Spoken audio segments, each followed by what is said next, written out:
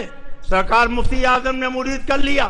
پھر میں نے کہا انہیں خلافت بھی عطا فرما دیں، اس لیے کہ ہزاروں مرید ان کے والی چھوڑ کر گئے ہیں، سب کی ذمہ داری ان کے کندھے پر آ گئی ہے. تو سرکار مفتی اعظم نے فرمایا کہ شہزادے کی داڑھی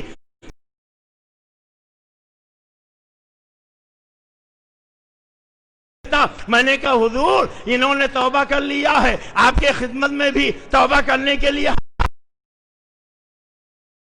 بہت اچھا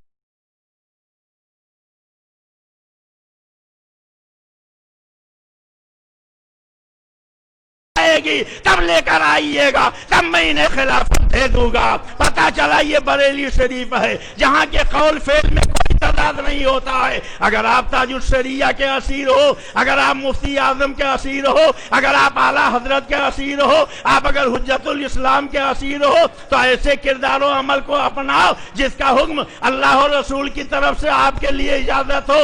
حضور اعلیٰ حضرت نے آپ کو حکم دیا ہو، حضور مفتی اعظم نے آپ کو حکم دیا ہو، حضور حجت الاسلام جن کے قل شریف کی یہ تقریب ہے وہ تو اعلیٰ حضرت کے آغوش ولایت میں پڑھے ہیں، اعلیٰ حضرت کے آغوش ولایت میں بڑھے ہیں، اعلیٰ حضرت کے آغوش ولایت میں انہوں نے بیٹھ کے سیکھا ہے. ابھی حضرت مفتی صاحب حضرت امام حسین کی بات کر رہے تھے. یہ امام حسین سید عالم کے نواسے ہیں اور ایسے چہیتے نواسے ہیں کہ آپ نے بارہا سنا ہوگا کبھی کبھی آقا دو عالم اپنے شہزادے اپنے آغوش نبوت میں لٹا لیتے تھے، اپنی زبان مبارک منہ میں ڈال دیتے تھے، فرماتے تھے شہزادے لو میری زبان چوسو. نواسا اپنے نانا کی زبان چوستا تھا. بظاہر دنیا یہ سمجھتی تھی نواسا نانا کی زبان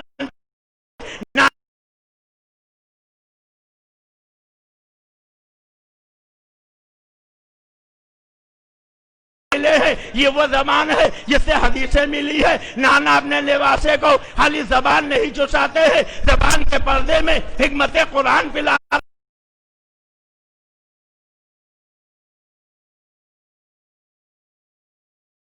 میرے پینے میں. سرکار حجت الاسلام وہ ہے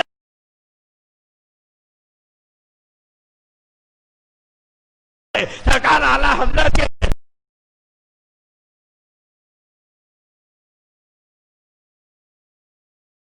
اسلام کا کیا عالم ہوگا.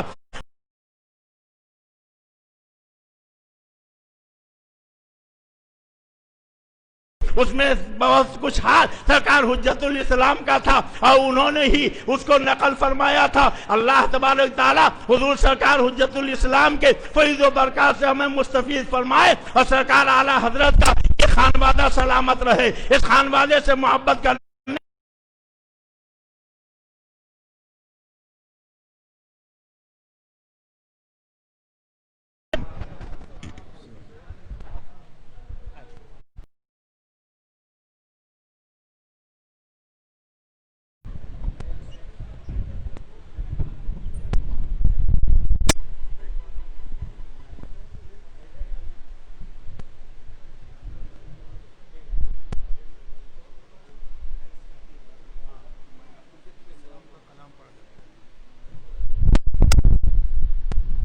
السلام علیکم ورحمۃ اللہ وبرکاتہ.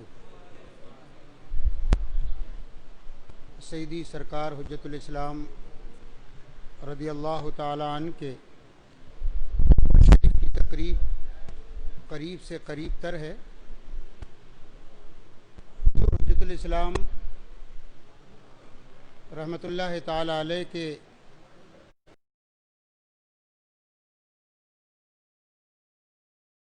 درگاہ میں